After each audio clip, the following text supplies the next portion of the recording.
ડીસા તાલુકાના રાણપુર ગામે આજે કરુણ અને ભાવુક દ્રશ્યો જોવા મળ્યા, જ્યાં ફરજ પ્રત્યે સમર્પિત પોલીસ જવાન અશોકભાઈ રાણાભાઈને રાજકીય સન્માન સમાન ગાર્ડ ઓફ ઓનર સાથે અંતિમ વિદાય આપવામાં આવે છે.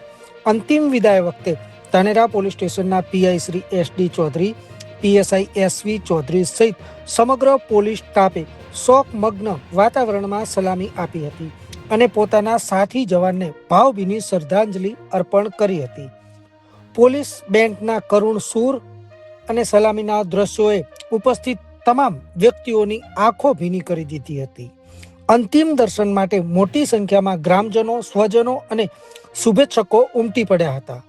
પરિવારના સભ્યોનું હૈયાફાટ રુદન જોઈ સમગ્ર વાતાવરણ ગમગીન બની ગયું હતું. દરેકના ચહેરા પર દુઃખ સ્પષ્ટ દેખાતું હતું અને અનેક લોકોની આંખમાં આંસુ વહેતા જોવા મળ્યા હતા.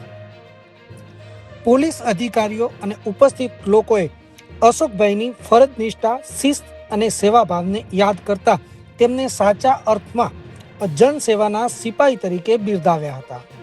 તેમની નિષ્ઠાપૂર્વકની સેવા અને સમાજ પ્રત્યેનું સમર્પણ હંમેશા યાદ રહેશે તેવી લાગણી વ્યક્ત કરવામાં આવી હતી.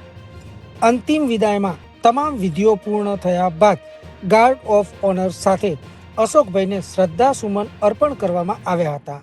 સમગ્ર વિસ્તાર શોકમાં ગરકાવ જોવા મળ્યો હતો અને દરેક વ્યક્તિએ દિવગત આત્માને શાંતિ મળે અને પરિવારજનોને દુઃખ સહન કરવાની શક્તિ મળે તેવી પ્રભુ પાસે પ્રાર્થના કરી હતી. તો બીજી તરફ ધાનેરા પોલીસ સ્ટાફના પોલીસ મિત્રોએ તેમનો સાથી મિત્ર ગુમાવતા ધાનેરા પોલીસ સ્ટાફમાં પણ ભારે દુઃખની લાગણી જોવા મળી હતી. ગત મોડી રાત્રે સર્જાયેલા અકસ્માતે ધાનેરા પોલીસ સ્ટેશનના જવાનનો જીવ લેતા પોલીસ સ્ટેશનમાં પણ ક્યાંક ને ક્યાંક શોકનો માહોલ જોવા મળ્યો હતો.